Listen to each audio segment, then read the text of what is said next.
es que cuando quieran acotar algo o quieran preguntar algo, quieran decir algo, lo que sea, me interrumpan y directamente lo hagan. No hay ningún problema por eso. Me gusta más el tipo de clases más dinámicas, como si fuera un taller donde hay ida y vuelta y podamos ir sumando o explicando por ahí alguna cosa que les surja o que les parezca interesante o que les genere curiosidad y podemos también abordarlo y formarlo o incluirlo dentro de la clase. Así que en ese sentido no tengan miedo, si les da vergüenza hablar pueden dejarme la pregunta o el comentario en el chat. Yo voy a estar tratando de leer todo y de poder ir contestando en el momento. En el aula virtual de Moodle tienen algo de bibliografía que quedó un poco del año pasado, pero entre hoy a la tarde y mañana yo voy a intentar subirles algunos capítulos de libros que tratan este tema de adaptaciones. La única dificultad es que están en inglés. En general de adaptaciones no hay nada en español. Es un tema que fue, digamos, es más moderno y en los libros tradicionales de anatomía y morfología no se incluyó, o por lo menos en los tradicionales que están traducidos en español. Últimamente, de hecho, los últimos libros, los más nuevos de anatomía y morfología vegetal, no se han traducido y solo hay acceso en inglés. ¿Sí? Los costos, digamos, de traducción y de edición en español de esos libros ha sido tan alto que no, se ha dejado de hacer. Y nos hemos quedado con libros de morfoanatomía en español bastante más antiguos que no abarcan muchos de los temas que se han desarrollado posteriormente. Así que yo les voy a subir algunos por ahí, algunos son unos papers que son como reviews de ciertos temas que me parece que están interesantes que los tengan. A ver, el inglés técnico es muy general, si tiene alguna dificultad lo vemos, pero es importante también que se familiaricen con eso porque cuando se reciban y vayan a trabajar van a ver que hay que leer en inglés, es la única forma de estar actualizados. Bueno, para los que no estuvieron en la primera clase donde nos presentamos con todos los profes, me vuelvo a presentar. Mi nombre es Vanessa Pérez Cuadras, soy licenciada en Ciencias Biológicas y también doctora en Biología. Los dos títulos los obtuve acá en la Universidad Nacional del Sur de Bahía Blanca, en la provincia de Buenos Aires. Se ubican, no sé si todos saben dónde está Bahía Blanca, pero se ubica en la forma de la provincia de Buenos Aires. Vieron que hace como una panza que se mete y después hace como una patita para abajo. Bahía Blanca justo está en la puntita de esa, digamos, como escotadura que tiene la panza de la provincia de Buenos Aires. O sea, bien al sur de la provincia de Buenos Aires también. Trabajo como asistente de docencia de una materia similar a esta, pero un poco más, con más temas, digamos, abarcaría lo que ustedes tienen en las dos materias de botánica, en la que tienen en primer año y en esta, que se llama Biología de Plantas Vasculares. Nosotros vemos todo junto en un solo cuatrimestre, y también en una materia para el profesorado de Ciencias Biológicas, que vemos solo algunos temas que están relacionados con el perfil profesional de lo que van a necesitar los profesores para enseñar en secundario. Eso en cuanto a docencia, y también soy investigadora de CONICET, trabajando en temas relacionados básicamente con anatomía vegetal. Hacemos un poco de morfología, pero eso ya es un poco menos. Básicamente eso es lo que les quería contar, como para que sepan quién soy y bueno, quienes no estuvieron en la primera clase puedan más o menos conocer. Igual en estas clases también nos vamos a seguir conociendo. ¿Qué vamos a estudiar en estas primeras 4 clases? Un popurrí, digamos, una selección de todo lo que existe o de todos los temas que se han abordado en cuanto a adaptaciones de las plantas. Esto es como lo más clásico o las principales adaptaciones o las más importantes, ¿sí? Pero incluso podríamos hacer una materia para hablar de adaptaciones, porque también podríamos hablar de adaptaciones fisiológicas y de un montón de otras adaptaciones que la verdad no nos alcanza el tiempo como para poder tratarlas. Lo que decidimos es hacer como una selección de los temas principales para que ustedes tengan una idea de lo que es el tema de adaptaciones relacionadas con las plantas. Después, a quien le interese o quien quiera seguir trabajando en esto, va a tener un mundo para seguir ahondando en este sentido. Entonces vamos a ver adaptaciones relacionadas con la disponibilidad de agua, con el ciclo de vida de la planta, con el acceso a nutrientes, con el acceso a la luz y algunas relacionadas con la interacción, que son por ahí unas de las más atractivas o más divertidas. Y después vamos a ver algo de adaptaciones de la madera y algunas otras más que las voy a pasar rápidamente, pero para que tengan una noción de qué más podríamos seguir trabajando en este sentido. Pero bueno, antes de hablar, vieron que la clase la llamamos morfo o caracteres morfo anatómicos funcionales, etcétera, etcétera. Son adaptaciones, a algunos otros autores le llaman anatomía ecológica. Bueno, son todos nombres para hablar de lo mismo. Pero ¿qué pasa? Al principio se hablaba de adaptaciones, y es un poco como nosotros coloquialmente llamamos a todos estos temas. Lo que pasa es que al hablar de adaptaciones es como que después uno se hace la idea de que todo carácter que existe en un organismo tiene que servir para algo. Entonces es como que todos esos caracteres están adaptados para algo, sirven para algo. Bueno, esa es una mirada un poco determinista, si se quiere, y es un poco lo que llevó a la caída de la teoría de la evolución de Darwin, toda esa corriente de adaptacionismo, de que todo tenía que estar relacionado con un proceso evolutivo. Y como bien sabemos ahora, hay algunos caracteres que son relictuales, que aparecieron a lo largo de la historia evolutiva de los distintos organismos y quedaron ahí. Y si uno tiene que relacionarlos con una función ahora, no la hay. Entonces, no todos los caracteres están adaptados a algo actualmente. Algunos surgieron al curso de la evolución y quedaron como relictuales. Por eso, en las teorías actuales se habla de que los organismos son como mosaicos de caracteres que están adaptados a situaciones actuales y caracteres que han quedado relictuales de pasos evolutivos anteriores a lo largo de esa historia evolutiva de las especies.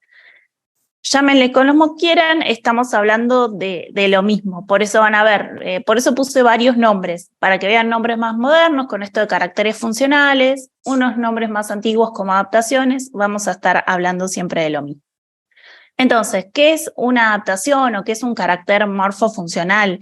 Estamos hablando de una estructura que surgió a lo largo de la escala evolutiva. ¿Cómo surgió? Por mutaciones genéticas que hicieron que se pudiera expresar en el fenotipo algún tipo de carácter basado obviamente en el genotipo de la especie. O sea, lo que primero pasa es que se produce una mutación genética. Esa mutación genética se va a expresar, ¿y qué es lo que hace que esa mutación o ese carácter se fije en las especies? Bueno, justamente que ese carácter puede hacer que esa especie tenga un mayor fitness reproductivo, que quiere decir que se reproduzca más que otros que no lo tienen. ¿Sí? Eso es lo que un poco está relacionado con la teoría de selección natural. Ese carácter hace más apto, entre comillas, al organismo. Eso hace que sea más exitoso en su ambiente porque pueda adquirir más nutrientes o porque pueda competir mejor, se reproduzca más y deja más descendientes. Al dejar más descendientes, está confiriéndoles a esos descendientes o ese carácter o esa mutación genética que generó el carácter que después finalmente se seleccionó. Acuérdense que los caracteres se pueden seleccionar positivo o negativamente, ¿sí? Y si se selecciona negativamente, los organismos que presenten ese carácter suelen ir reproduciéndose cada vez más hasta finalmente poder llegar a extinguirse. Y esto es un poco lo que dice la última pregunta. ¿Otorgan un beneficio? Algunos sí, otros no, ¿sí? Y acuérdense que siempre hay un carácter que puede haber quedado como residual de esa historia evolutiva de la especie y que actualmente no se relaciona con un beneficio, ¿sí? O un fitness reproductivo positivo para el organismo que lo presenta o la especie que lo presenta. Esto también es un poco, vieron que en la carrera nosotros vemos como todas las materias como pareciera como cajoncitos cerrados y en realidad deberíamos verlo siempre como todo un ida y vuelta, porque para entender estos conceptos que nosotros trabajamos sobre algo que se ve, no sé, anatomía, morfología, pero si queremos estudiar un poco cómo evolucionaron o cómo se generaron, tenemos que traer conceptos de genética y traer conceptos de, no sé, por ejemplo, de química biológica, cómo era que se replicaba y cómo se generaban las mutaciones en el ADN, ¿sí? Y vamos yendo y viniendo con distintos conceptos. Entonces, eso está bueno también que ustedes lo tengan en cuenta, tratar de no estudiar lo que vemos en cada materia, si bien se los presentamos así como cajoncitos cerrados, sino siempre estar abiertos a que ese conocimiento fluye y nos sirve para entender lo que se presenta en otras materias. Y también van a ver que por ahí voy a hacer mención a los conceptos de homología y analogía. ¿Por qué? Porque en general siempre los conceptos de homología y analogía los aplicamos a organismos animales. Y los ejemplos clásicos de los libros son los miembros delanteros de distintos mamíferos, desde las aletas, las alas, bueno, mamíferos y otros vertebrados, ¿no? De las aves y cómo fueron cambiando los huesos para generar distintas extremidades. Y está buenísimo, es el ejemplo clásico y uno muere pensando que solo homología y analogía es para estructuras animales. Y en realidad no lo es, porque si se acuerdan, un carácter homólogo es aquel que tiene un mismo origen y tiene una función distinta. Y una analogía es un carácter que tiene un origen diferente, o sea, de distintos órganos, en este caso vegetal, y van a cumplir una misma función. Y van a ver que en estas clases de adaptaciones vamos a ver distintas estructuras que tienen origen, por ejemplo, caulinar, o sea, que son en realidad tallos, pero que se fueron adaptando, por decirlo de alguna manera, a distintas funciones. Y al revés, estructuras que tienen orígenes diferentes, pero que terminan cumpliendo una función similar. Y esto un poco se relaciona con los conceptos de divergencia y convergencia evolutiva, y que pasa mucho cuando uno trabaja en sistemática además, o quiere trabajar como en evolución de algunos organismos, que van a ver que en distintos grupos, incluso que no están emparentados, por decirlo de una manera fácil, para resolver un problema generaron o se llegó a la misma solución. ¿Cómo se llegó a la misma solución? Bueno, volvemos a lo mismo, se generaron mutaciones en esos organismos, fueron seleccionados los caracteres, etcétera, etcétera, etcétera. Pero el origen de esas estructuras es completamente distinto porque las especies o los grupos de especies donde se produjeron no están emparentados entre sí. Entonces ahí estamos hablando de un proceso de convergencia evolutiva. Y de divergencia evolutiva hablamos al revés. En organismos que están emparentados estrechamente, surgieron mutaciones que hacen que una estructura sea muy diferente o cumpla muy diferentes funciones en un grupo completamente emparentado entre sí. Por ahí voy rápido en esto, son conceptos quizás de repaso porque ya los han visto, pero me gustaba la idea de volverlos y traerlos de vuelta porque los vamos a estar aplicando un poco en estas clases y también con esta visión de aplicarlos en lo que son organismos vegetales, que no siempre es lo clásico. De hecho, en los libros siempre van por el lado animal.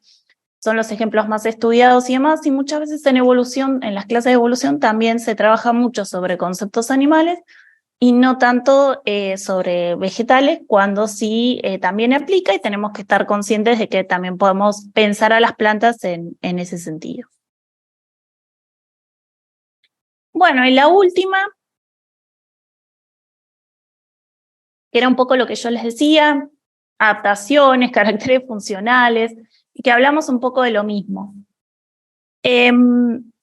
Actualmente por ahí se tiende más a hablar de lo que es caracteres funcionales, porque lo que se vio es que un carácter que pudo ser de valor adaptativo en un determinado antecesor, en un determinado linaje, puede actualmente no serlo para todos los descendientes.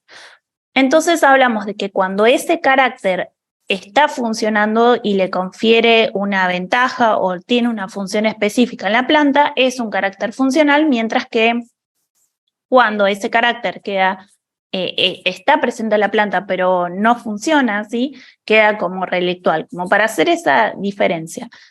¿Y por qué les digo esto? El ejemplo clásico en plantas es, por ejemplo, las glándulas de sal, que las vamos a ver en un ratito. Hay una especie, una familia que son las plumbagináceas, ¿sí? Que tienen algunos representantes que son especies que viven en zonas de alta concentración de sal y tienen un tipo específico de glándula de sal. En esas plantas, obviamente, es un carácter funcional porque está confiriéndole digamos, una ventaja a esa planta para sobrevivir en ese ambiente. Y sin embargo, especies de la misma familia tienen el mismo tipo de glándula de sal cuando no habitaron en ese género específico nunca en ningún ambiente salino. Y sin embargo, el carácter quedó completamente igual. La planta, digamos, invierte energía en la producción estructural de esa glándula cuando no tiene nunca ninguna función, ¿sí? Entonces, en ese caso, ese carácter es completamente relictual y no tiene nada de adaptación ni es lo que se denomina un carácter funcional. Es un ejemplo clásico. Después, cuando veamos el tipo de glándula, yo les voy a hacer la mención de en qué especie que se utiliza mucho como ornamental. Si hacemos un corte simple a mano alzada, como los que han hecho en los prácticos con el profe Carlos, podrían ver ese tipo de glándulas cuando no tiene ningún tipo de funcionalidad en ese género en este momento. El concepto es, si lo queremos discutir, es como, bueno, pero es lo mismo, sí, es lo mismo. Pero bueno, hay muchas corrientes actuales que insisten con esto de caracteres funcionales y cuando uno lo pone en los títulos de los papers o lo ve en los libros, queda como bonito y da más impacto que poner la clásica anatomía ecológica, que actualmente si ustedes titulan un paper como anatomía ecológica, probablemente van a tener muchos problemas para publicarlo. Entonces empezamos en esto. Uno tiene que ir ayornándose y viendo hacia dónde va en lo que trabaja para utilizar los recursos que sean necesarios para poder subsistir en lo que es el sistema científico de nuestro país. Hay que, como dicen, o habrán leído o les habrán contado otros profes, publicar o morir. Entonces, en esa estrategia de qué hago, cómo me adapto mejor yo para poder seguir en el sistema, bueno, es un poco esto, estar siempre atentos a lo que, por dónde va la ciencia, cuáles son las nuevas corrientes, porque seguramente si uno está más actualizado va a tener más chance de que su investigación, que quizás es excelente y eso no hay dudas, pero si utilizo vocabulario viejo o no le doy impacto al título o no lo escribo de determinada manera, puedo llegar a tener problemas para publicar y quizás después leo en la misma revista un trabajo que no tiene la calidad del que tiene el mío publicado sin problemas. ¿Sí? Lamentablemente ese es un poco la competencia del día de hoy, entonces también me pareció interesante introducir esto para presentárselos y que lo tengan en cuenta porque ustedes ya están a punto de recibirse y estos van a ser sus próximos problemas cuando dejen de ser estudiantes y el problema deje de ser cuando tengo que rendir un parcial o un final o qué me voy a sacar y sea, bueno, tengo que poder escribir un paper o tengo que poder hacer una presentación al Congreso. Los problemas van cambiando, pero lamentablemente siempre seguimos teniendo algo que nos quita el sueño. Pero bueno. Si nos metemos de lleno en lo que vamos a ver hoy, que van a ser las plantas, adaptaciones de las plantas relacionadas con la disponibilidad de agua. Antes de empezar, quiero repasar este grupo de plantas porque un poco es el grupo de plantas sobre el que vamos a comparar a todo el resto de las que vamos a ver hoy, que son las llamadas mesófitas y que son las que seguramente ustedes estudiaron como anatomía base en el primer curso de botánica, ¿sí? Las mesófitas, ¿cuáles son? Son las plantas que se desarrollan en ambientes donde hay una humedad promedio todo el año y con temperaturas medias, ¿sí? Mesófita es de medio, ¿sí? Entonces tiene humedad media, en general sin problemas ni de escasez ni de abundancia, y temperaturas moderadas durante todo el año, ¿sí? Entonces, como dice ahí, no tiene problemas en la economía del agua, ni en temperaturas extremas, ni en excesiva exposición solar, ¿sí? Que eso también es importante. ¿Y por qué son las plantas que estudiamos como, digamos, como modelo o las que están en los libros? Bueno, básicamente porque son las plantas que habitaban los lugares donde los hombres se asentaron o se generaron los primeros grandes asentamientos humanos, que son todas estas zonas verdes más claritas, sobre todo, ¿sí? Y un poco estas verdes oscuras acá en Europa. Pero básicamente todas las primeras grandes civilizaciones tuvieron mayor preponderancia en estas zonas más verdes. Fíjense, acá en Sudamérica se nota bastante, en Norteamérica también, esto verde también lo incluimos, lo verde más oscuro, que son las selvas templadas, y allí es donde se generaron las primeras grandes ciudades y donde estuvieron los primeros grandes científicos. Los que, ¿qué hicieron? Primero estudiar el lugar donde estaban para luego hacer esas grandes expediciones que hemos visto desde Europa hacia distintos puntos del mundo para descubrir cosas. Para descubrir, no, para conocer ellos. Las cosas ya existían, las especies ya existían, las culturas ya existían, no se descubrió nada. Simplemente estas personas que tenían un conocimiento de un determinado lugar del mundo salían de su lugar del mundo y se encontraban con una gran diversidad. Pero básicamente esa es la razón por la que la mayoría de los libros que usamos en los cursos básicos tienen que ver con anatomía de estas plantas, ¿sí? Con las hojas clásicas, el tipo de anatomía de raíz y de tallo clásico que ahora vamos a repasar en un ratito. Y en Argentina, fíjense que pasa lo mismo.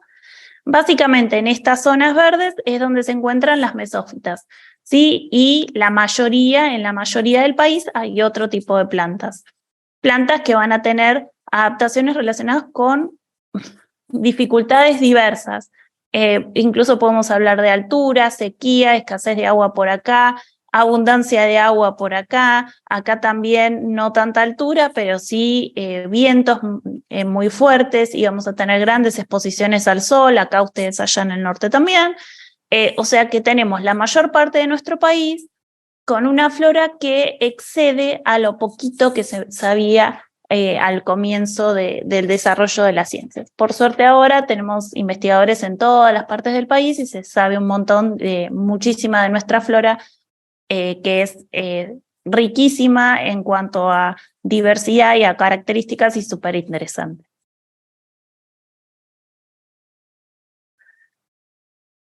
Si se acuerdan, repasamos todo esto, creo que son temas que vieron en el primer curso, cualquier cosa me dicen.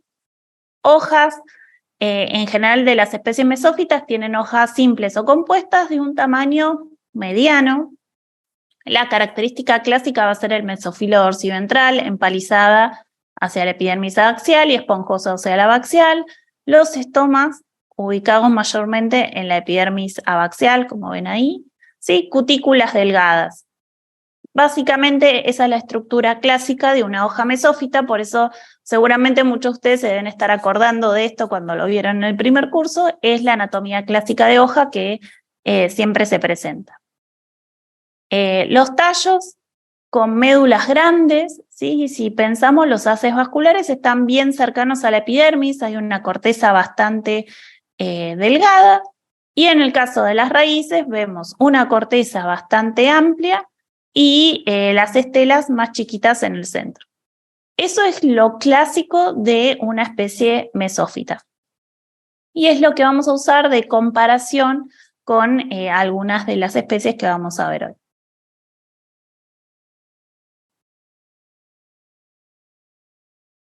Entonces, empezamos con el primer gran grupo, que son las plantas xerófitas. ¿Qué son las plantas xerófitas? Son las plantas que se desarrollan en ambientes donde hay limitada humedad, alta radiación solar y suele haber alta temperatura también. En algunos casos está oscilando entre temperaturas muy altas y muy bajas, ¿sí? Muy altas durante el día y muy bajas durante la noche. Entonces, ¿cuál es el problema principal? Van a tener problemas en la economía del agua, ¿sí? Justamente representado porque hay poca agua, las temperaturas suelen ser extremas y hay alta radiación solar. Entonces, ¿qué pasa? Va a haber una gran tendencia a la evapotranspiración, ¿sí? A que la planta pierda mucha agua. Entonces, vamos a ver qué características favorecen a que la planta pueda estructuralmente controlar esa pérdida de agua o ayudar a ese control o a que esa pérdida sea lo más moderada posible. Porque siempre estamos hablando de características que le permiten a la planta manejar los problemas dentro de ciertos parámetros. Hay veces, como por ejemplo cuando en las zonas aparecen estos nuevos fenómenos climáticos como la Niña y demás, donde hay sequías extremas, que a pesar de que estas plantas tienen características para soportar esas sequías extremas, se perpetúan por tanto tiempo que generan finalmente que la planta se seque. Después tendremos que ver si esas plantas tienen alguna estrategia en sus semillas y demás de rebrote y pueden volver a repoblar esas áreas que quedaron afectadas por los fenómenos climáticos.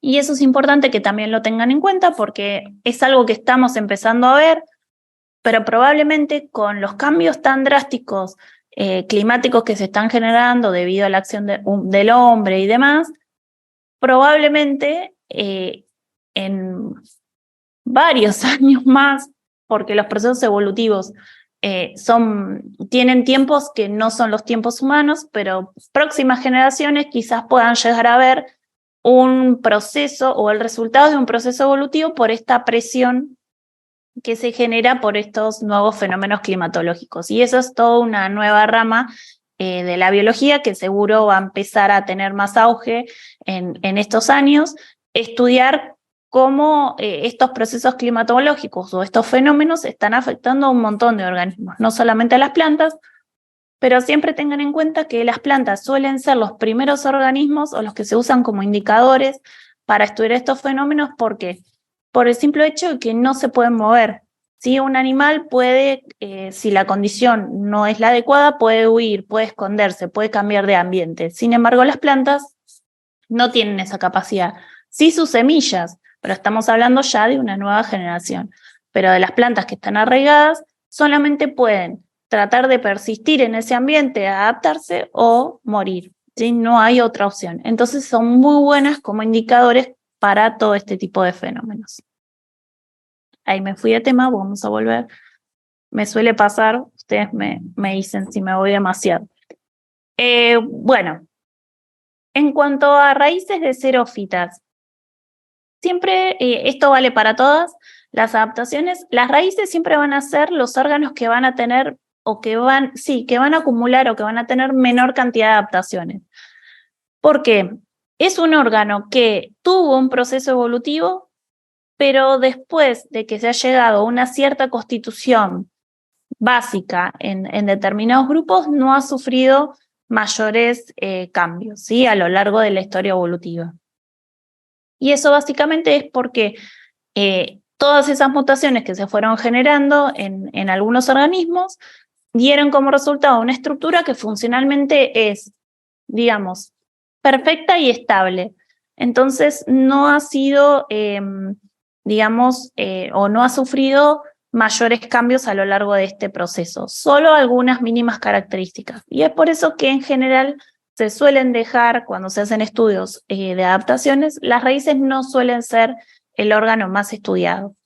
Lo que sí podemos mencionar es que, ¿se acuerdan que dije que para mesófitas la corteza tenía varias capas, era bastante gruesa? En el caso de las raíces de xerófitas, una tendencia es a disminución de las capas del parénquima cortical. ¿Por qué?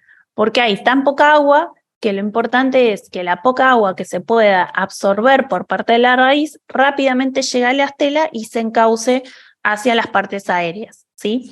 Entonces, que la corteza sea más delgada hace que ese agua pueda pasar y encauzarse al xilema mucho más rápido que si la corteza fuera más ancha o tuviera mayor cantidad de capa.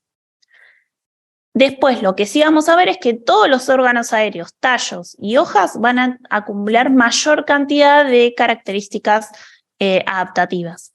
Y eso se debe a que están expuestos a la atmósfera aérea, que presenta muchas más variaciones que lo que es el ambiente o la atmósfera terrestre. Y eso también ha ejercido distintos procesos de presión selectiva, ¿sí? Y de necesidad o o digamos, o de fuente motora de selección de algunos otros caracteres. Y eso ha hecho que sea la mayor cantidad de caracteres adaptativos que los encontramos en órganos aéreos, sobre todo en tallos y hojas.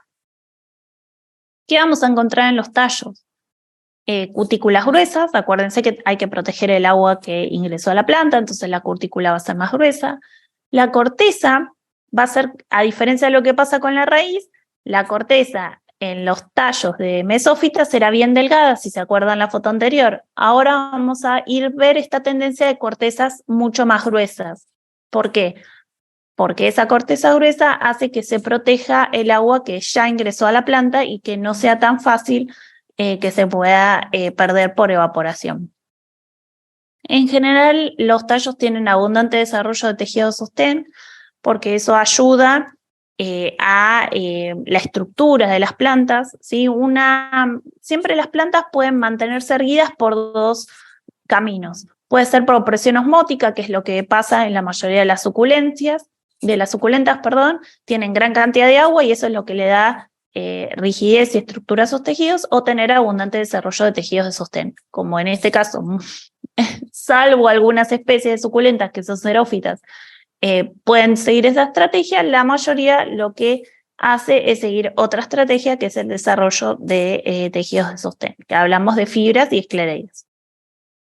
Y también algo importante es el desarrollo temprano en los tallos de crecimientos secundarios, que puede ser el típico, el que seguramente han estudiado, con el cambio vascular y el cambio suberógeno o felógeno, o también crecimientos secundarios atípicos, ¿sí? Con generación de distintos tipos de estructuras que son bastante específicas y que permiten a la planta también no solo darle estructura, sino proteger al agua que ha ingresado al tallo. Acá podemos ven cortezas bastante gruesas, ¿sí? A diferencia de las mesófitas que habíamos visto bien poquitas capas. Fíjense, bastante presencia de esclerénquima en estos casquetes. Este tallo justo es de forma como de estrella o pentagonal. Tenemos médulas un poco más reducidas, y fíjense que acá hay una vascular, y esto que se ve acá, que es xilema, que está como uniendo el xilema de los ácidos vasculares, es ya xilema secundario, o sea, en un tallo joven, fíjense que aún es verde y tiene estomas y demás, ya comenzó el crecimiento secundario, que es una estrategia que le propone o que le da mayor sostén a la planta.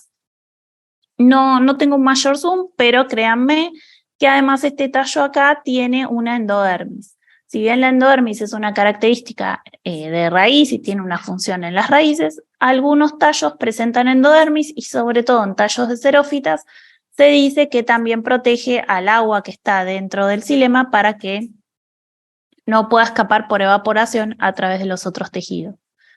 Y en este caso, fíjense también, es un tallo muy joven, y ya presenta un crecimiento secundario con bastante desarrollo. Fíjense, todo esto es xilema secundario, y ya tienen suber en la periferia. Y todo esto negro que se ve dentro de las células son taninos, que también suele ser una estrategia bastante importante de xerófitas, pero lo vamos a ver un poco más adelante, porque en realidad tiene que ver con dos cosas. Una puede ser que los taninos actúan como parasoles, ¿sí? Lo que hacen es absorber la luz, todo el espectro de la luz visible, y lo que hacen es, de alguna manera, evitar que la planta esté expuesta a tanta incidencia de luz. Pero también los taninos le confieren un gusto amargo a la planta, y entonces hace que los herbívoros no la ramoneen. Sí, entonces cumple esas dos entre un montón de otras estrategias. ¿Sí? Los taninos son sustancias ergásticas que tienen infinidad de funciones en las plantas, y de hecho que también nosotros muchos las aprovechamos. No sé, los vinos tintos, si les gusta tomar vino, a alguno le gustará y no me va a dejar mentir. Los vinos tintos tienen ese sabor como seco o astringente, y tiene que ver mucho con la presencia de estos taninos. El chocolate también tiene taninos. De hecho, la primera vez que se llevó el chocolate a Europa no gustó, porque era muy amargo. Y además llevaron una bebida que hacían los los aztecas, que era chocolate con pimienta, era una cosa muy astringente y muy fuerte. Y no fueron después hasta que los holandeses lo volvieron a reintroducir al chocolate y le pusieron azúcar. Y ahí fue donde el chocolate explotó en sabor. Pero ¿cómo se consumía acá en América en los tiempos antes o precolombinos? El chocolate se explotaba, digamos, el sabor amargo y astringente de la gran cantidad de taninos. Y también los taninos están presentes en el café, que si uno lo endulza también lo siente seco, y por eso es que en los bares, cuando uno va a pedir un café, siempre traen un vasito de agua, porque tiene que ver con la gran concentración de taninos que tiene y que seca el paladar, y por eso uno siempre suele tener sed y quiere limpiarse el paladar con agua. Lo vamos a seguir viendo un poquito más. Los taninos van a ver que van a aparecer y aparecer y aparecer. Son sustancias muy ubicuas en las plantas y con muchísimas funciones. Y también funciones que nosotros, digamos, explotamos desde el punto de vista medicinal y también desde el punto de vista alimenticio.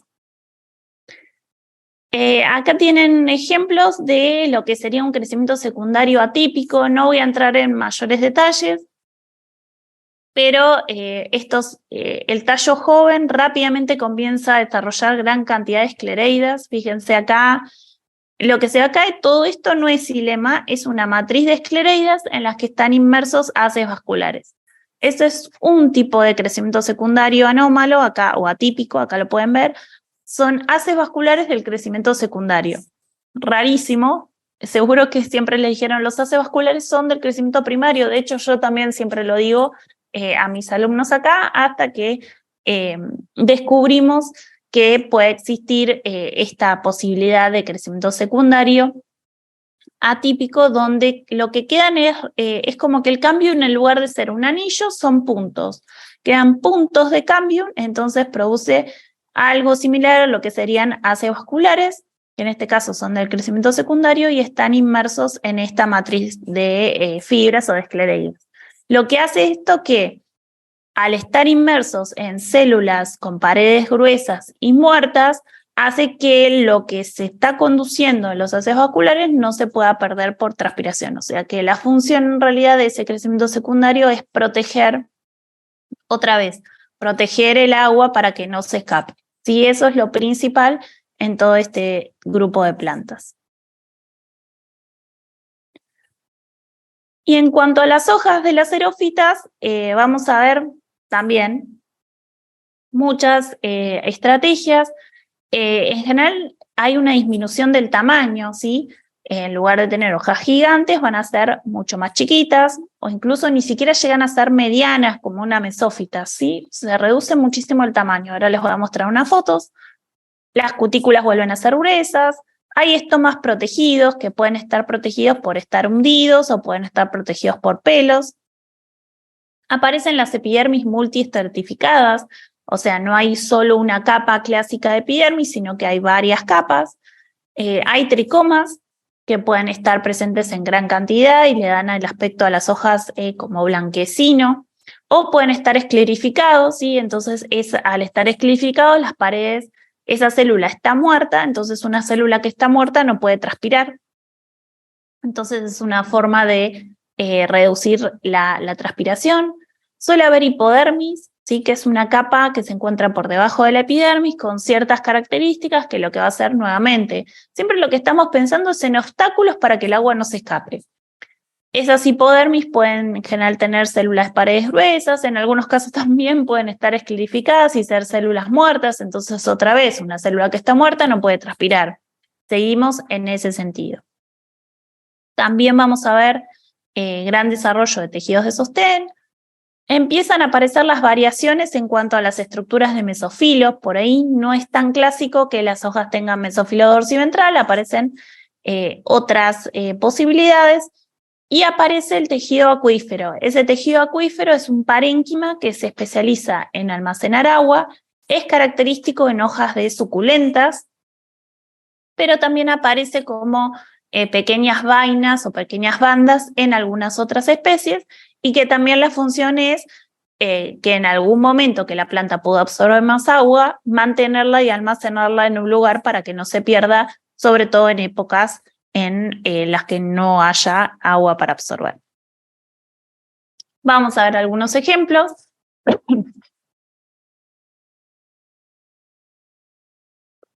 Fíjense acá, cada una de estas que ven ahí, estos como triangulitos, son hojitas. Estas hojas, además de ser pequeñas en tamaño, están como comprimidas hacia el tallo. Entonces suman dos estrategias. Son chicas, que es lo que se conoce como microfilia, ¿sí? De hoja pequeña, y además, al una de sus caras estar como pegada al tallo, creo que ahí se ve muy bien, lo que hace es reducir la superficie de evaporación a la mitad, ¿sí? Porque una de las superficies ya no existe, está completamente soldada casi con los tejidos del tallo. Es un poco lo que se ve acá. En estos pasa lo mismo y en estas pasa lo mismo. Estas son incluso un poquito más grandes, fíjense, acá son como escamitas y están todas tapizando estos tallos jóvenes y acá forman como pequeños globitos y cada hojita es una de esas cositas chiquititas que parece como una escamita más chiquita incluso que en estas. Cuando uno hace un corte, lo que se ve es esto. En algunos casos, como por ejemplo acá, fíjense, esta es la epidermis abaxial, la que está expuesta, y la adaxial acá todavía existe, en estas zonas de acá, pero acá ya se fusiona con los tejidos de otras hojas, en este caso, porque estaríamos en esta parte más apical, y en otras secciones se fusiona directamente el tejido foliar con el del tallo, y no se desarrolla epidermis adaxial, ¿sí? Y fíjense que el xilema está mirando hacia la epidermis adaxial, que es esta, y el clorénquima está solo en la epidermis, hacia la epidermis abaxial. ¿Sí? Que es la única superficie de la hoja que está expuesta. Después otra estrategia, este es otro tipo de hojas, que miren lo que hace, si bien no se fusiona con el tallo, lo que sí pasa es que se recurva hacia abaxial, entonces hace que esta superficie de la epidermis abaxial quede completamente protegida y además se desarrollan pelos para proteger aún más los estomas, ¿sí? Los estomas solo van a estar en esta cara de la hoja, bien protegidos por esa recurvatura de la hoja más el desarrollo de pelos o tricón, ¿sí? Y aprovechamos para miren las células epidérmicas de esta hoja, tiene la pared tangencial externa de la célula bien engrosada, eso que se ve azul es el engrosamiento de esa pared. Y acá que se ve como un reborde, esto es la cutícula, y fíjense que uno quizás esperaría ver una cutícula más gruesa. En el caso de esta especie, la cutícula no es tan gruesa, pero sí tiene un engrosamiento en las paredes de las células epidérmicas. Eso también está bueno para que lo tengan en cuenta. Uno en una planta xerófita o de cualquiera de las otras adaptaciones que vamos a ver, no va a encontrar todas las características posibles o típicas de este grupo. Va a encontrar algunas y otras que probablemente no lo sean. Volvemos otra vez a lo del inicio de la clase. Las especies, incluyéndonos nosotros, las especies somos mosaicos. Hay caracteres que son derivados o que surgieron a lo largo de ese proceso evolutivo y están muy relacionados con una función y otros que quedaron, ¿sí?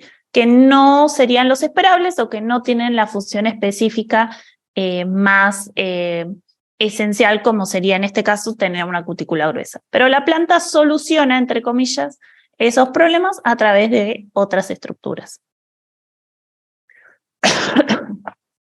Fíjense que acá yo les había dicho que las xerófitas en general tienen los estomas protegidos. Esta especie es una xerófita y los tiene a nivel epidérmico. Es otra cosa que puede pasar.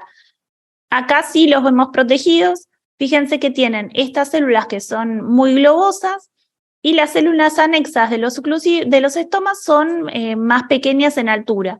Entonces se genera como esta cámara epiestomática sobre el estoma. Acá pasa lo mismo.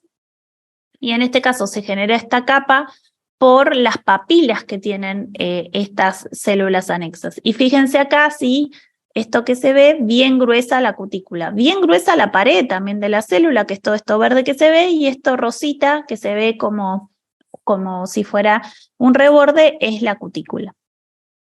Acá hay otro tipo de estoma, que tiene apenitas, una pequeña cámara epistomática, no muy marcado, y por ejemplo, son los estomas de los pinos, que son bien característicos como estomas hundidos.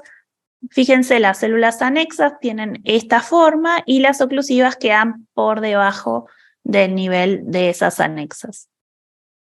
Y esta es otra especie que es Nerium oleander, seguramente la conocen, el laurel de jardín, perdón, que en la cara axial tiene estas criptas, ¿sí?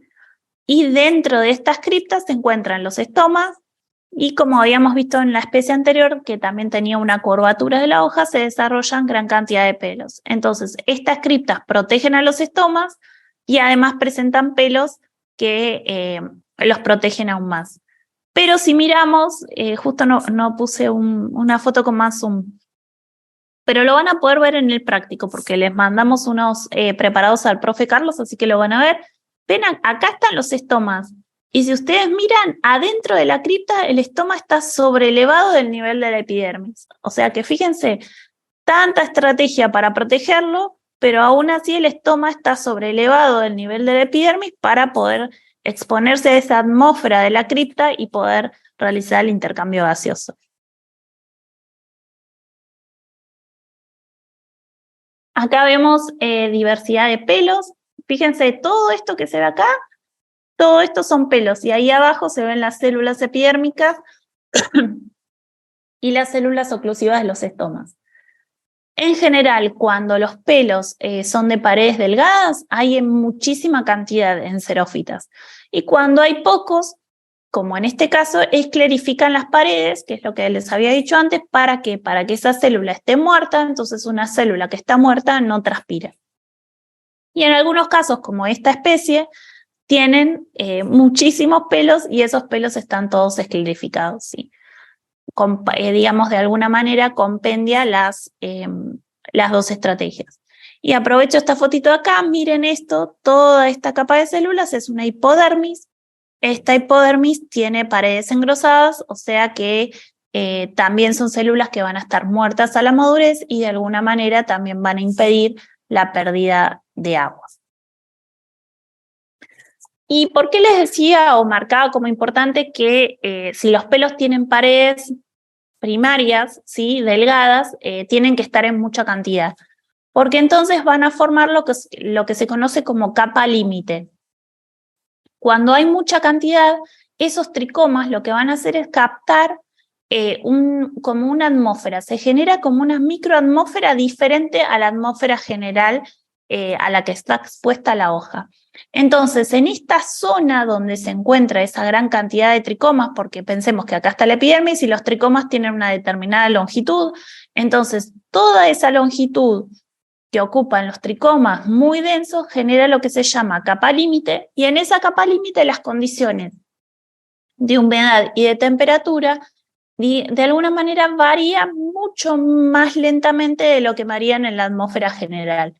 Entonces, eso permite que si la atmósfera general está muy seca, la variación en esta capa límite es más suave. ¿Por qué? Porque la hoja fue perdiendo un poco de humedad, pero se fue reteniendo en esa atmósfera que generaron los tricomas.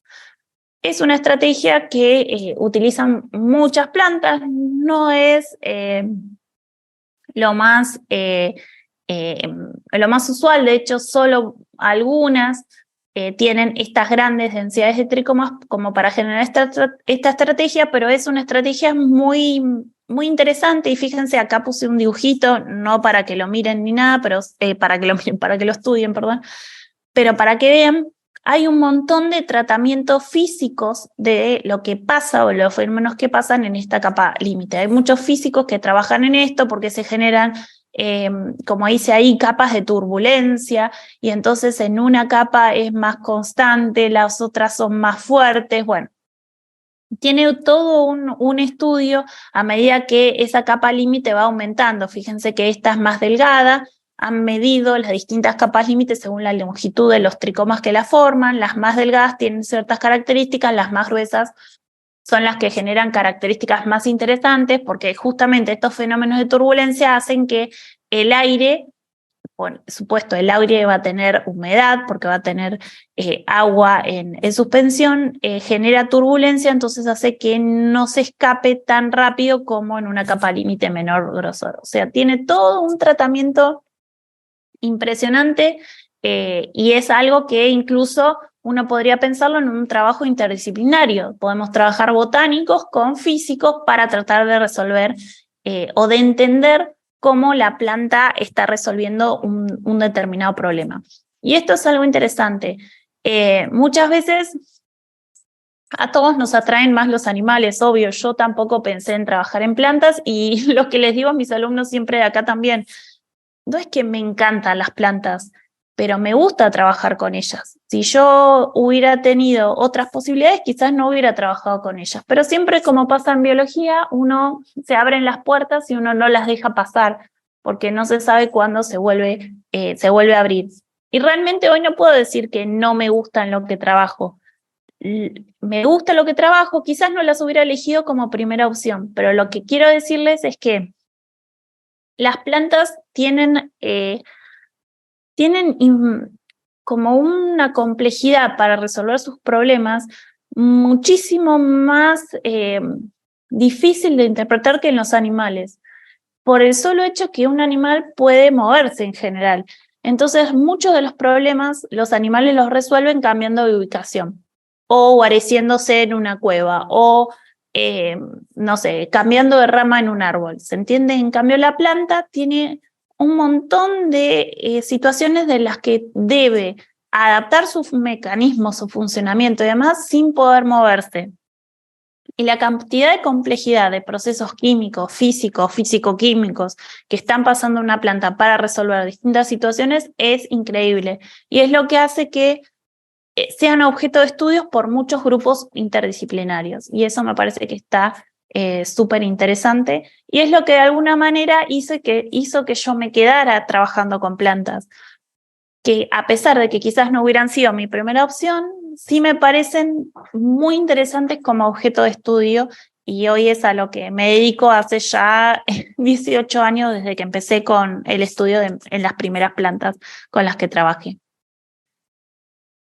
¿Qué más tenemos? Diversidad de mesofilos. Bueno, habíamos dicho que las mesófitas en general tienen dorsiventral. Acá en las xerófitas aparecen mucho los isobilaterales, que se acuerda que es empalizada por debajo de la epidermis adaxial y abaxial, y esponjoso que puede o no estar en el medio, ¿sí? En este caso lo vemos empalizada, esponjoso, empalizada. En este caso hay empalizada, tejido acuífero y empalizada, ¿sí? El esponjoso puede o no estar en un mesófilo isobilateral.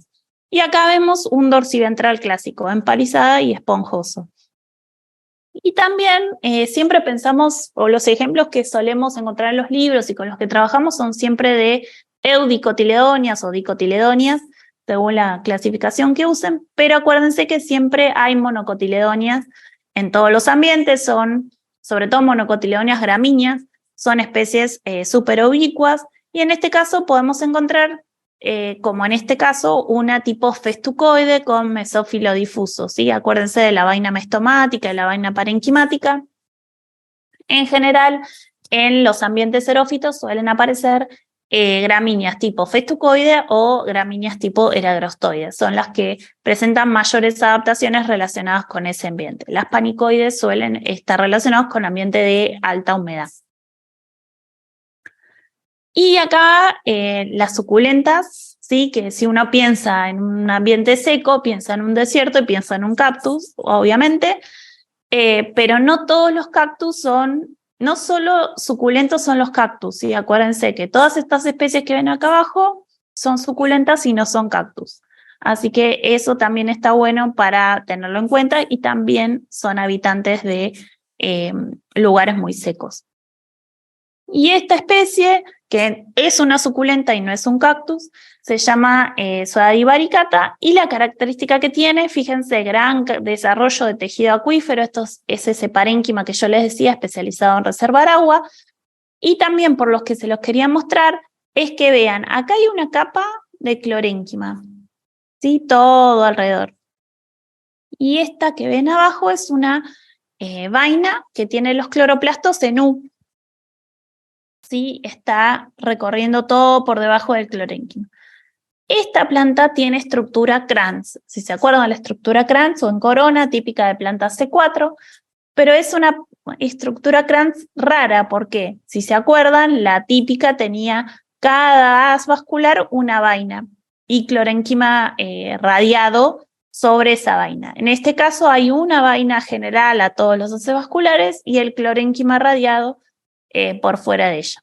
Me parecía interesante, es uno de los únicos grupos de plantas que presentan esta variante y es una especie xerófita típica de distintos ambientes. Hay muchas especies de Suaeda, esta es una particular que crece acá cerca de la zona de Bahía Blanca con la que yo trabajé y me pareció interesante ver esta variante de lo que sería la anatomía Kranz.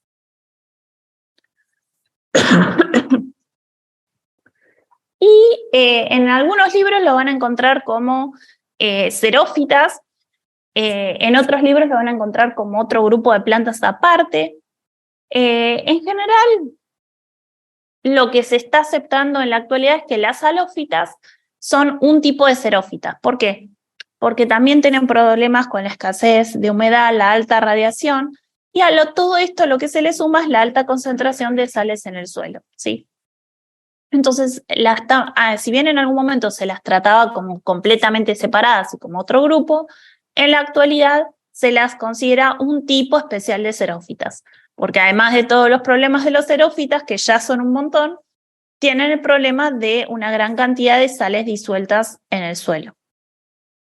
Entonces, van a tener todas las características que estuvimos viendo de las xerófitas, pero además van a aparecer estructuras secretoras de sal. ¿Cuáles pueden ser estas estructuras secretoras de sal?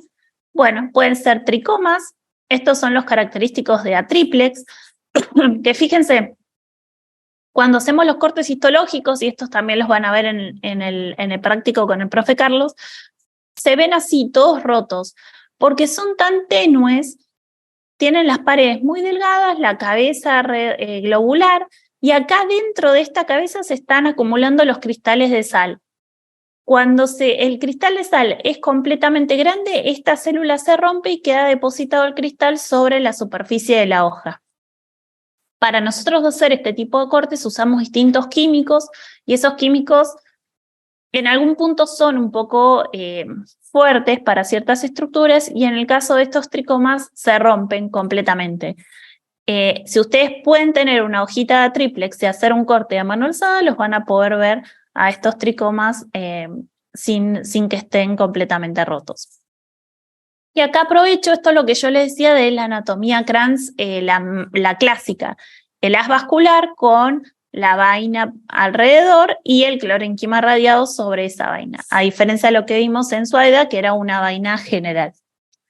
Y acá tenemos otro tricoma glandular, que este es característico de, bueno, ahí tiene la especie, Papophorum philippianum, es una gramínea, es una eragrostoide, y tienen estos tricomas bicelulares característicos. Ya sé, tiene una forma un tanto extraña, bien, todos lo pensamos cuando lo vemos, pero bueno, fuera de eso, son bicelulares, son los característicos de las eragrostoideas, y estos tricomas también tienen la capacidad de secretar o sea, reunir los solutos disueltos que la planta absorbió con distintos minerales que se constituyen como que le otorgan salinidad al suelo, los acumulan en la célula de la cabeza, y otra vez, igual que en este caso, cuando está completo, esa célula se rompe y el cristal se deposita sobre la superficie de la hoja. Y si no fueran tricomas, la otra estructura que se permite secretar, o que le permite a la planta secretar el exceso de sal, son las glándulas. Y este es el tipo de glándulas. Fíjense que acá tenemos, esto es como se ve la glándula en un preparado, una vista en planta de la epidermis. Estos dos son como se ven esa misma glándula con microscopio electrónico de barrido, y acá en esta tercera tienen cómo se ve la glándula en un corte de microscopía óptica. Así y así es como ustedes los van a ver estos dos tipos de glándulas en el práctico. Y esta planta es la plumbaginácea. Disculpe. Sí. ¿Estas son las glándulas que producen sal, acumulan sal? O sea, lo que hacen es, a ver, en esto que vengo acá, las glándulas de sal tienen estructuras que lo que va a hacer es acumular el exceso de sal o el exceso de solutos en realidad que se encuentran disueltos en los tejidos de la planta. Siempre va a haber lo que se llama células colectoras que van a acumular ese exceso de soluto y después los van a ir pasando acá a las distintas células que conforman la glándula para que finalmente las células terminales de esa glándula secreten los cristales al exterior. No es que produzcan, sino que intervienen en todo ese proceso de transferencia de los solutos que ingresaron a la planta con el agua que se absorbió desde la raíz. ¿Se entiende? Sí, gracias. Bien. Entonces, esta es la planta que yo le decía, la plumbaginácea, que tiene estas glándulas, ¿sí? Que son justamente, como las glándulas de sal no se encuentran en muchas familias, en general los tipos de glándulas se determinan con la familia botánica en la que pertenecen. Este es el tipo plumbaginácea, y esta misma glándula de sal, si ustedes hacen un corte en la que se conoce la especie que se conoce como jazmín del cielo, Plumbago capensis, si ustedes hacen un corte van a encontrar estas mismísimas glándulas, pero en esa especie, en Plumbago capensis, no es funcional ni nunca lo ha sido, ¿sí? Quedó como un carácter relictual. Entonces, fíjense acá por transparencia se pueden ver las distintas células que conforman la glándula. Acá en la microscopía electrónica de barrido no se puede ver porque es tan gruesa la cutícula que fíjense que no me deja ver casi nada de las células. Se ven ahí como los tajitos de los ostíolos abiertos y la cutícula toda estriada, eso sí se puede ver bien. Y acá con un mayor aumento, fíjense que la cutícula encima de la glándula tiene poros y por esos poros es que se están secretando estos cristales que son los cristales de sal. Y estas estructuras que ven acá son bacterias o otro tipo de microorganismos creciendo sobre la superficie de la hoja. Y cuando lo vemos en corte transversal, este tipo de glándulas parece como una copita, ¿sí? Están formadas por aproximadamente 12 células. No siempre se pueden cortar, pero se pueden contar, perdón, pero se ven muy bien y ustedes lo van a poder ver bien en el corte.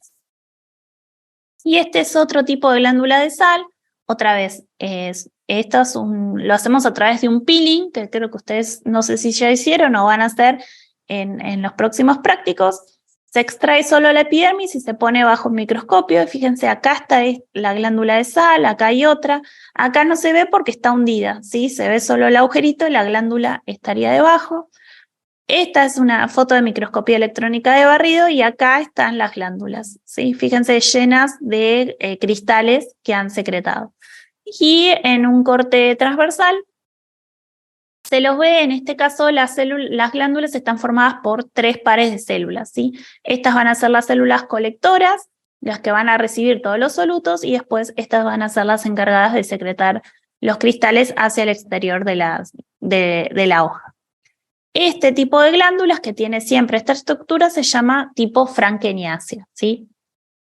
Y fíjense que están ubicadas de a pares las células, que no miento, que si uno las ve desde arriba, ¿sí? Si pudiéramos ver desde acá arriba, se ve claramente que esta glándula está formada solo en esta vista por 2 células, que serían este primer par. Después se encuentra otro par y este otro par que no lo llegamos a ver porque lo estamos viendo desde arriba. ¿Existen más tipos de glándulas? Sí, hay otros tipos, por ahí con estructuras más complicadas, pero son ya los tipos que se encuentran en familias que no están representadas en Argentina o muy poco representadas, entonces preferimos o elegimos mostrarles estos 2 tipos que son los más clásicos. Quien quiera trabajar en halófitas y por ahí se tope con alguna especie que tenga una estructura o una glándula diferente, al haber visto estos 2 tipos de glándulas, ya si encuentran o trabajan con una hoja que tiene otro tipo de glándula, van a ver una estructura distinta. eso les va a llamar la atención y los va a hacer ir a la bibliografía y poder ponerle nombre o ver esa otra estructura, ¿sí? Pero para un curso base no nos pareció dar gran diversidad de glándulas porque sería muchísimo ya con toda la información nueva que estamos sumando. Entonces elegimos estos dos ejemplos que están bastante representados en la flora de nuestro país. Y para ir terminando a la clase de hoy, por ahí la clase de hoy va a quedar más cortita, pero no le quería sumar otros grupos de adaptaciones porque me parecía que estas formaban como un grupo bien diferente. Después, si sumaba otro grupo, me parecía que iba a quedar como descolgado, si se quiere. Entonces, en el corte prefería hacer una clase un poquito más corta, pero que quede el grupo de todos los que son adaptaciones relacionadas con la disponibilidad de agua, y el ratito que les queda libre lo pueden utilizar para revisar un poco la bibliografía que ya tienen disponible. El último grupo que vamos a ver hoy son las hidrófitas. Hidrófitas e higrófitas, que están muy relacionadas. Y en este caso es todo lo contrario de lo que venimos viendo. Estas plantas se desarrollan en ambientes acuáticos. Entonces, su problema ya no es la falta de agua. El problema justamente es el contrario, tienen exceso de agua. Y en el caso de las hidrófitas específicas, que son las que viven en cursos de agua, tienen el problema principal, que es cómo mantenerse en relación con su sustrato, que es el agua, ¿sí? Porque hay algunas que son flotantes, entonces tienen problemas para que siempre tienen que estar flotando, no pueden hundirse, no pueden ser, digamos, como arrastradas hacia la orilla.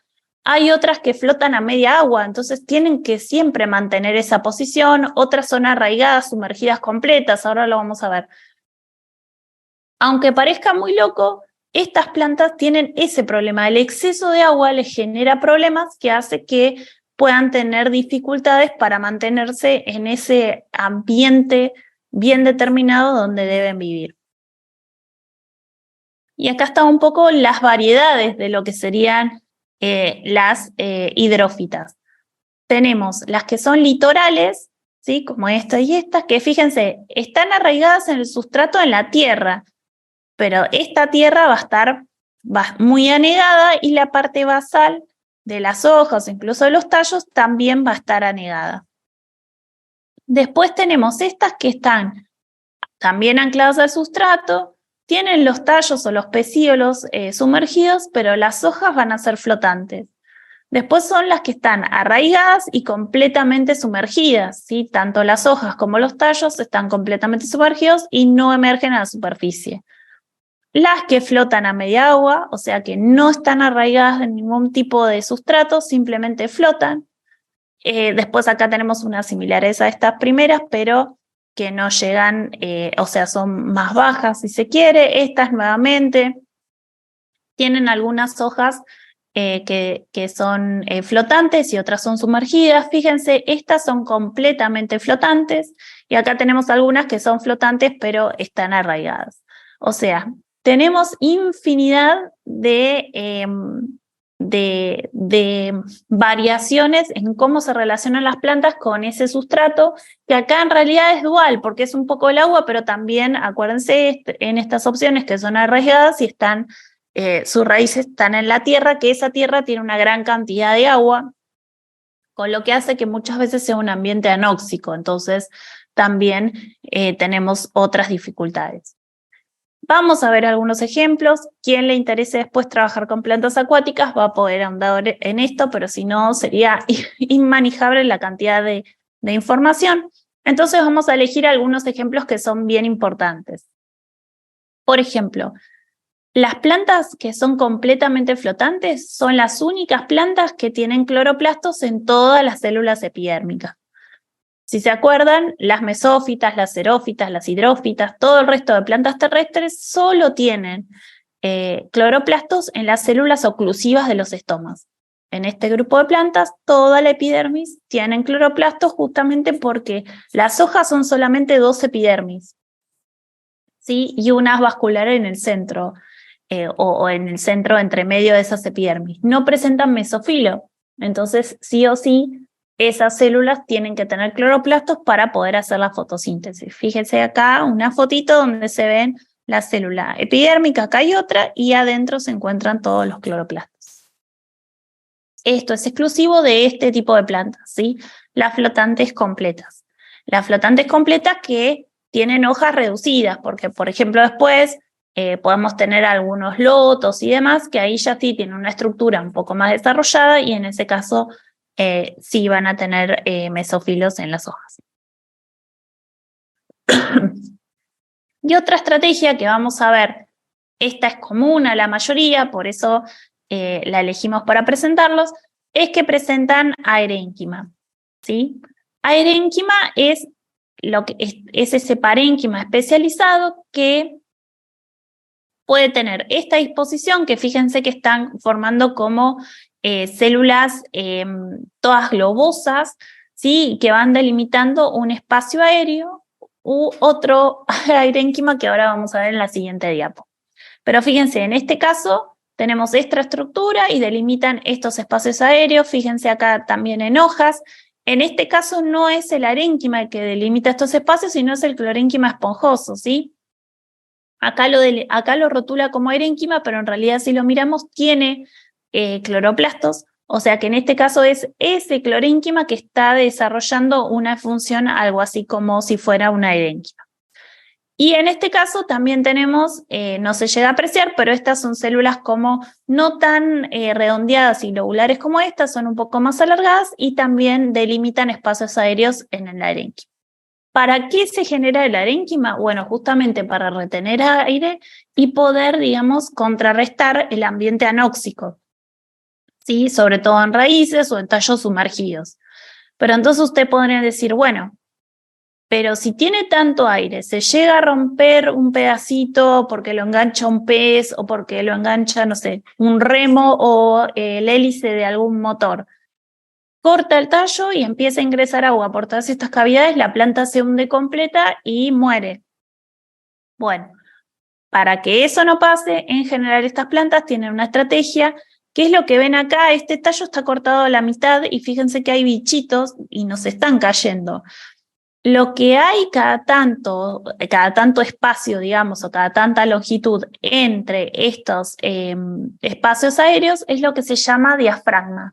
Los diafragmas son pequeños tabiques de células parenquimáticas que lo que van a hacer es generar justamente como una compuerta o como un corte.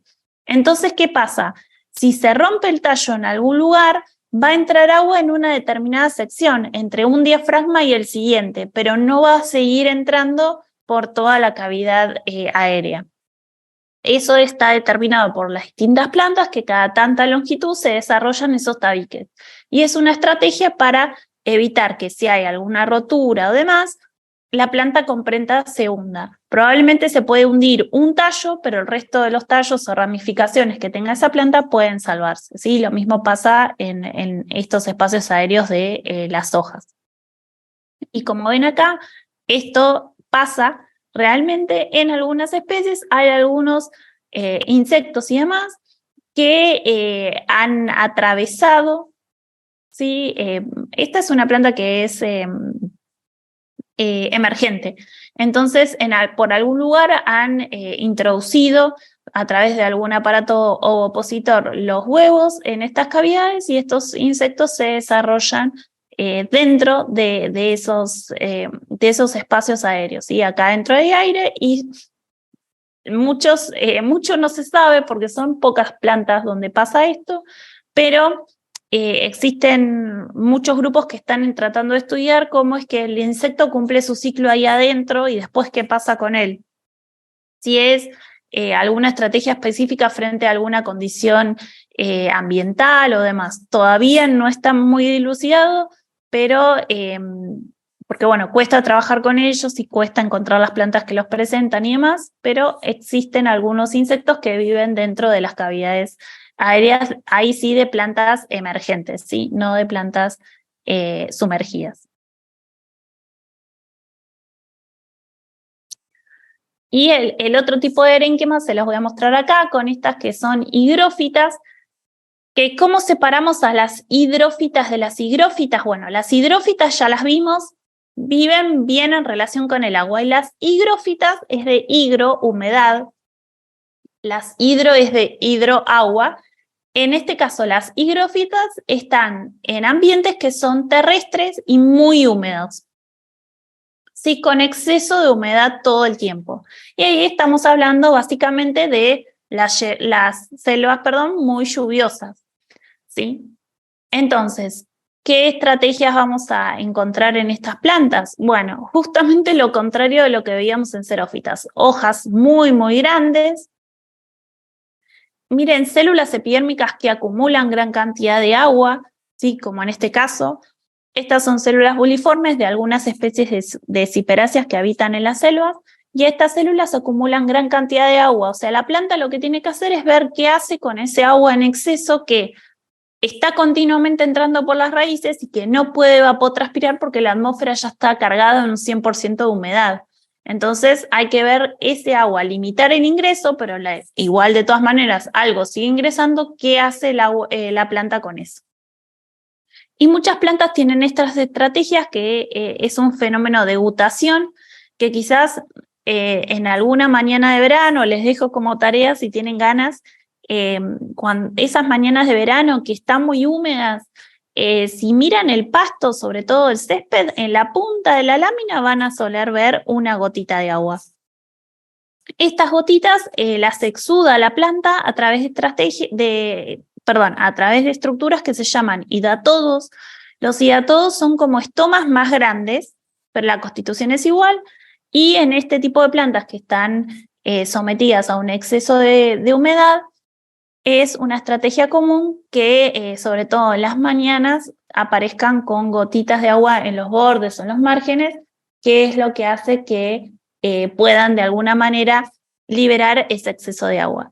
En las gramíneas, sobre todo, que este fenómeno se suele ver, como les decía antes, en general no presentan hidatodos, porque es un fenómeno que se da bajo ciertas circunstancias, y esa secreción de agua lo hace literalmente un estoma, ¿sí? Tiene un mecanismo fisiológico que lo regula y que permite que pueda generar esa exudación. Y acá sí les voy a presentar el otro tipo de aerénquima, que quizás es el que más recuerden, que es ese aerénquima formado por células estrelladas, que también va a delimitar espacios de aire.